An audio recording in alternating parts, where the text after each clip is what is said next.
Should Robert Downey Jr.'s Doctor Doom be a Tony Stark variant? That is by far the biggest question coming out of Comic-Con since the announcement. Everybody has been asking, everybody's been talking about it. The fan base is divided on it. Some people want him to be a variant. Others are saying that they are wasting the introduction of Doctor Doom on a stunt cast, wasting Doctor Doom in Secret Wars. Now, you can feel however you want. I think there are good points on both sides. However, here on this podcast, of course, I'm going to try to give my point of view, try to convince you of what I think, or at the very least, have you open up a little bit more to the idea of what I think they could do. So, should RDJ's Doctor Doom be a Tony Stark variant? My answer is 100% yes. He absolutely should be a variant. Hear me out. People have been saying Marvel bringing back RDJ is them being desperate. And while I think RDJ is a great actor and can make it work, he could be a great Doctor Doom, I also agree with people saying that this is a desperate move. Me personally, though, I don't think that's a bad thing. I don't think it's a bad thing at all. They've been on a roller coaster with the Multiverse saga, partly due to their own decisions, but also there's some things out of their grasp, out of their control. And so that's resulted in pretty much every project they put out now will either see the critics or the audience dislike it. The MCU, of course, they're still making money, and therefore they are still successful. I'm not saying they're not successful, but they are and have been for a long time lacking that exciting enthusiasm they had before. Right when I say that, I know some of you may be thinking about what I'm going to say next. You think you know what I'm going to say because most people say it. It hasn't been the same since Endgame. I'm not going to say that. I think that's too common of a talking point, and I don't necessarily think that's true. I think that momentum, that enthusiasm carried over after Endgame. I walked into watching Spider-Man Far From Home. Remember when J. Jonah Jameson showed up at the end? My theater and I were still into it. Tony Stark is gone. Steve Rogers is gone. But we were still into it. Watching WandaVision every week, that feeling was still there. By that point, Endgame was years ago. We went through a whole pandemic. We were still there watching every week, loving it. Then I think towards, I would say, the later half of Falcon and the Winter Soldier, or Captain America and the Winter Soldier, whatever we're going to retroactively call that series, I think that's when the momentum started to decline. I think while I personally loved WandaVision from start to finish, I can see the critiques that people have said towards the ending where it just turns into, Wanda and Agatha fighting, and then they didn't like that very much. I don't agree, but I see where they're coming from. So for people, towards the end of Falcon and Winter Soldier, back to back of these shows, you kind of saw the writing on the wall. You saw the cracks already where it's, okay, these shows aren't going to be groundbreaking. So ever since, I would say, Falcon and the Winter Soldier, I think that's when their momentum started to decline. Now again, they're successful, but the goal is to get back to that enthusiasm, right? Deadpool and Wolverine just came out. It's looking like that's going to help kickstart the enthusiasm, that excitement a little bit. Now, Deadpool and Wolverine, not a perfect movie. I like it a lot, but it's not a perfect movie. So it still has their problems that the MCU has been having. But it was more good than bad. So that's helping a little bit. Fantastic Four, First Steps. They got a subtitle on the movie now. It looks like a lot of care and attention is going to be put into it. I'm very excited about the Fantastic Four movie. It's a little less than a year now until it comes out. I'm excited for that. I hope Brave New World and Thunderbolts are good. But those movies aren't guarantees, right? The trailer for Captain America, a great trailer, got me excited for the movie. I'm excited, but it's not guaranteed that it's going to be good. Thunderbolts, from what I hear about the premise, it could be a fun movie, but again, not a guarantee. They need guaranteed excitement, and that is coming in the form of Robert Downey Jr.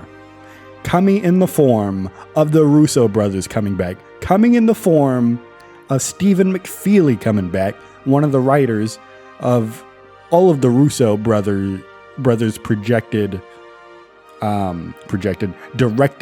MCU films. He's one half of that duo.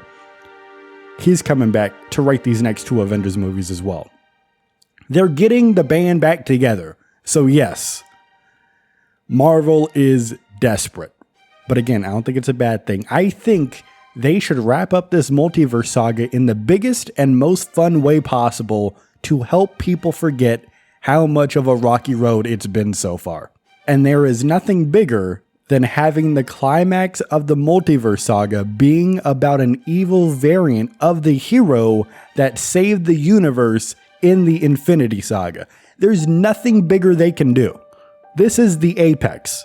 They have an incredibly rare opportunity here. With McFeely and the Russos attached, they can make something special. Bringing back Robert Downey Jr. can easily be a jumping over the shark moment. But with those 3 steering the ship, they can absolutely cook. I mean, you think about Captain America, Winter Soldier.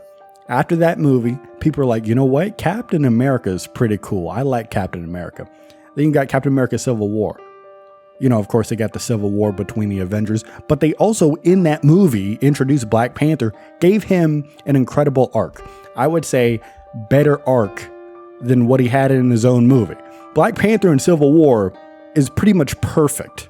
And then, of course, Infinity War, Endgame. I don't even have to explain those. Those are just incredibly impressive movies that they made.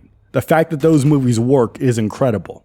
So every time the Russos and Stephen McFeely have collaborated together, they have pretty much fundamentally changed one or more aspects of the MCU overall. Every one of their movies did something great.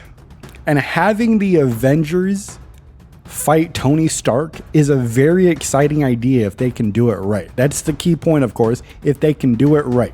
And we even have an internal example of how well it can work. If you just look at Agents of S.H.I.E.L.D., if you've never seen the show, I'm not going to give spoilers other than they did something very similar, where a character left and then they returned. It's not necessarily the same character, but it looks like the same character. And then the people on the show had to deal with that. It was a very good arc, a very good story. And then you think about Tony Stark. I'm not putting down Agents of S.H.I.E.L.D. It's one of my favorite shows of all time, period. Not just a Marvel show, one of my favorite shows of all time. I don't say this to put it down. But what they could do with a Tony Stark variant in these movies, the scale is just magnified by 100. It could be so much bigger and so much more impactful than what they did in that show. So they have this rare opportunity to do something they probably can't do again. This is like their one shot to do it. And also, let me bring this up. Here's another thing. Let's be honest here. Do any of us really think that Robert Downey Jr. is playing Dr. Doom past Secret Wars? I don't think any of us believe that. I think after Secret Wars, he's gonna go away again. Maybe this opens up the doors for him to, maybe, the rumors after Endgame is where he would become an AI, or he would, where he would just have to do voiceover work, but he would still be in the MCU. Or maybe this opens the door to him voicing his characters in the animated projects. He could still be involved past Secret Wars, but I don't think he's going to be playing Doctor Doom past Secret Wars. I think he's here for these 2 Avengers movies, and also maybe Fantastic Four. But I think after Secret Wars, he's not going to be playing the character anymore. So if he's not doing that, that tells me that Marvel, whether this has been the idea for a while or they're just coming up with the idea, doesn't really matter. This is telling me that Marvel views this Doctor Doom as a temporary one, and they will likely introduce a new one to the main universe afterwards. So, with that said, if this is not a permanent casting, make it fun. Make it fun. Just like when they brought in John Krasinski for Mr. Fantastic. They knew that was a temporary thing, so they just gave us a bow, and they're like, you know what? This has been a fan-casted role for years now. We have this opportunity to give it to you. Let's give you a little bit. Let's have some fun. And then, we're going to have our own Mr. Fantastic in a couple of years, right? Same thing here. You just have fun with it. So if we're having fun with it, make him a variant. This doesn't have to be a literal Victor Von Dr. Doom. Now, on a recent podcast episode, when we were talking about the Russos potentially joining these Avengers movies back when it was a rumor, I said that Avengers 5 should be Avengers versus X-Men because I kind of echoed what I'm saying here, where the idea is to go as big and exciting as possible. Cap off this saga in the biggest way you can and make people forget about how much of a mess it's been. While it doesn't look like this specific idea is going to be happening, it still could. They could do Avengers versus X-Men in Doomsday, but, they may be looking for a Doctor Doom, centered story. So while it doesn't look like that's going to be happening, I do think with what was announced, I do think that Marvel is approaching these two Avengers movies the same way that I said that they could and probably should. Go the biggest way possible. Just as many fireworks and excitement as you can possibly bring. The multiverse has been a crazy Pandora's box that they opened. End it with the most intriguing variant possibility out there, a Tony Stark variant who is evil. Do some really unique stuff that you can probably only do this one time.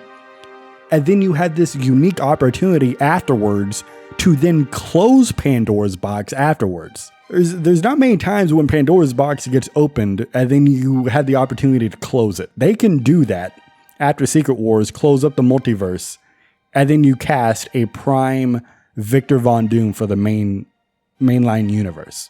You could certainly do that because Secret Wars is not the only Doctor Doom story. Right? That's another thing that people were saying, you're wasting Doctor Doom in Secret Wars on a possible variant. Secret Wars is not the only Doctor Doom story. MCU has always adapted storylines to what they're doing in the movies. The Civil War movie is not like the Civil War in the comics. Infinity Gauntlet is not like the Infinity War movie, right? They've always been changing things to adapt to what they're doing. So if we're doing Secret Wars right now, adapt to what they're doing, the multiverse saga, bring in a Tony Stark variant. Let this temporary Doctor Doom adapt to this current story of the MCU. And that story is restoring excitement, faith, and enthusiasm in the series once again. Then after Secret Wars, you got all your toys that you've already introduced. You don't have to start over after Secret Wars, do all these origin stories. You could just say, you know what? Everybody pretty much knows all these origins now. You could just do a Fantastic Four movie. You could bring in X-Men and stuff, right? You could do all these things in a now closed multiverse and essentially start over. So those are the reasons why I think it should be a Tony Stark variant. I just think we should go as big and intriguing as we can possibly be. And I want to see Spider-Man look up at Doctor Doom and then he's like, dude, that is Tony. I have to fight Tony? And then if we want to get crazy, bring in Gwyneth Paltrow, get that goop off of Gwyneth, put her in the suit. She's like, I gotta fight Tony? You bring in Rhodey, the one that isn't a Skrull. Rhodey's gotta be like, I gotta fight Tony? So, I hope I maybe convince you that this is a good idea, or at the very least, you may be a little bit more open to it if you're against it. I just think they should go as big as possible. People have been saying ever since Endgame that they are not going to be able to get to the level of Endgame, right? They said that is the peak. They're never going to reach it again. Doing something like this, having a Tony Stark variant be the villain of the next two Avengers movies, I think absolutely can be as big as Endgame, if not bigger. That's what I think. Let me know what you think. We have a YouTube channel. You could go leave a comment. You could even, if you want, you could leave a super thanks over on the YouTube channel. Leave your comment right there. I could even read it on a future episode if you want to do that. But if you're listening on the podcast services, thank you for listening. Rate, subscribe. We're gonna be bringing this podcast back. All right, we're gonna bring it back in a big way, including we may be back tomorrow potentially or we may be back soon, because D23, the Marvel Studios panel, the announcements possibly are coming tomorrow on Friday the 9th. So they may be talking about more of the TV shows and such. They may, I don't know, this might be a long shot, but maybe they announce a couple of the movies in that 2026, 2027 time frame between the Avengers movies. We don't know. They may announce some stuff. We don't know. I'm hoping personally, if you were to ask me, I want an update on Armor Wars. I've been waiting for Armor Wars for years. Ever since this original slate got announced, I've been waiting for, ever since Endgame, I've been waiting for WandaVision, Multiverse of Madness, and Armor Wars. Those were like my top 3. WandaVision, absolutely loved that show to bits. I love WandaVision. Multiverse of Madness, I was pretty disappointed with that one. Not terrible movie, but it was disappointed. It's not what I thought it was going to be, nor do I think it was what they advertised. Armor Wars though, more Don Cheadle in MCU, man, lock me in, buckle me in. I hope it's not canceled. Bring back Justin Hammer. Come on, that's what I'm hoping for. So I'm hoping D23, we're getting some Armor Wars news. What are you excited for at D23? Leave that comment as well. Let me know. Talk to me. Yeah. Well, thank you. This has been another Council of Multiverse episode. Another solo episode here at the council. I'm sitting here at this big table, the only one in the chair. You know, I sent out the signal across the multiverse. Nobody answered. They're all busy. They're saving the multiverse. I'm sorry. What can I say? What can I say except thank you for listening?